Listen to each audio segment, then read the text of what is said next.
जय हिंद दोस्तों अगर आप गाड़ी बाइक स्कूटी कुछ भी चलाते हैं तो आप ये वीडियो जरूर देखें, क्योंकि गाड़ी बाइक चलाने वालों की समस्या बढ़ने वाली है। केंद्र सरकार ने नया कानून जारी किया है। नए कानून में लापरवाह ड्राइवर के लिए बहुत भयंकर सजा जोड़ा गया है। बड़ी बड़ी धाराएं जोड़ी गई हैं। और जो छपरी ड्राइवर हैं, जो इधर उधर करके गाड़ी चलाते हैं, तेज गाड़ी चलाते हैं, या जो लापरवाह ट्रक ड्राइवर है, शराब पी के गाड़ी चलाते हैं, ट्रक चलाते हैं, जिसके पास लाइसेंस नहीं है, ऐसे लोगों के लिए नए कानून का शिकार होने वाले हैं।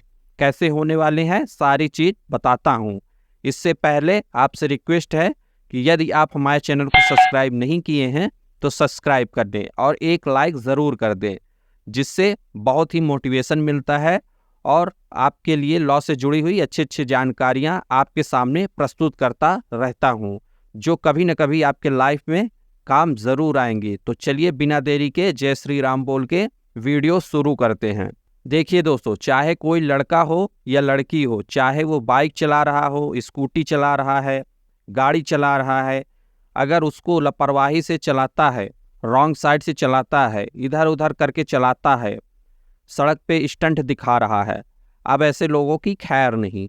भाई भयंकर सजा जोड़ी गई है और एक बड़ी धारा बना दी गई है जो है 281। और इस 281 के तहत 6 महीने तक की सजा का प्रावधान किया गया है।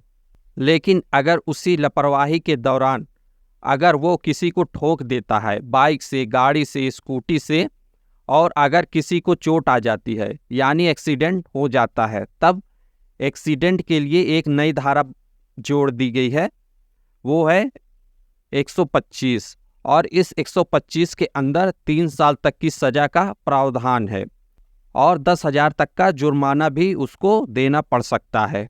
लेकिन अगर वहीं पे कोई गाड़ी के नीचे, बाइक के नीचे, स्कूटी के नीचे अगर कोई किसी को रगड़ दे, तो यानी मार दे, तब उसके लिए भी एक नई धारा जोड़ी गई है, वो है 106।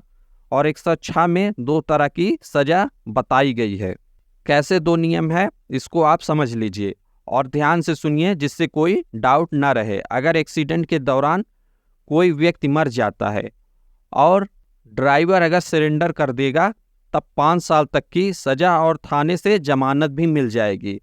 लेकिन अगर मारने के बाद फरार हो जाता है, भाग जाता है, तब 10 साल तक की सजा और फिर जमानत भी नहीं मिलेगी। और जिसके परिवार का सदस्य मरा है उसके लिए भी सरकार ने नई धारा बना दी है। बीएनएसएस के अंदर 396 के तहत अगर किसी व्यक्ति का सड़क पर दुर्घटनावश रोड एक्सीडेंट में मौत हो जाती है और एक्सीडेंट करने वाला व्यक्ति भाग जाता है और वही सदस्य घर में कमाने वाला था, तो परिवार अब कैसे चलेगा? तो 396 के तहत में अब सरकार उस परिवार को मुआवजा देगी। और जो एक्सीडेंट करके भाग गया है, कभी न कभी तो पकड़ा जाएगा। जब वह पकड़ा जाएगा तब सरकार उससे निपटेगी। लेकिन जिसने मारा है अगर वो सरेंडर कर देता है तो फिर उससे सरकार मुआवजा दिलाएगी। तो मुआवजा कैसे दिलाएगी? तो एक मोटर व्हीकल एक्ट होता है और मोटर व्हीकल एक्ट की धारा 163A, जो 50,000 से ऊपर जुर्माना दिलाएगी ही दिलाएगी, 50 से कम नहीं दिलाएगी।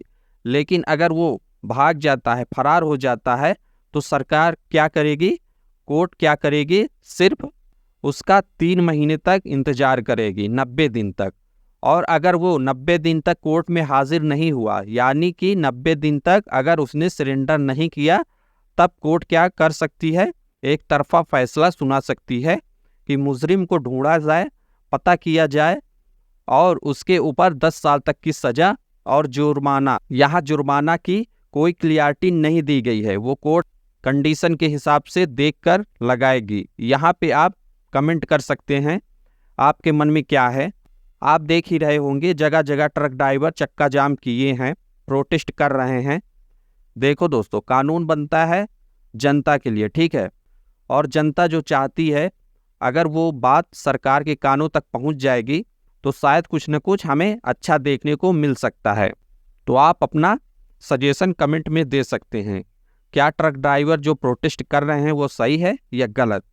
और एक बड़ी चीज़ तो मैं आपको बताया ही नहीं, अब जिसके पास लाइसेंस नहीं है और वो गाड़ी चलाएगा तो भैया अब उसकी खैर नहीं, क्योंकि व्हीकल एक्ट 199A के तहत 3 साल तक की सजा और 25,000 तक का जुर्माना, और चालक अगर 18 साल से कम है तो सारी कंडीशन गाड़ी मालिक के ऊपर लागू होगी। मतलब जो गाड़ी, जो बाइक, जो स्कूटी बच्चा चला रहा है, जो उसका मालिक है, जिसके नाम व्हीकल है, उसको 3 साल तक की सजा और 25,000 तक का जुर्माना देना पड़ सकता है। तो भैया आप किसी को गाड़ी देना तो सोच समझ के देना। और जानकारी अच्छी लगी हो तो लाइक ज़रूर कर दें। नेक्स्ट वीडियो में मिलते हैं कोई नई इन्फॉर्मेशन के साथ। अब विदा लेना चाहूँगा।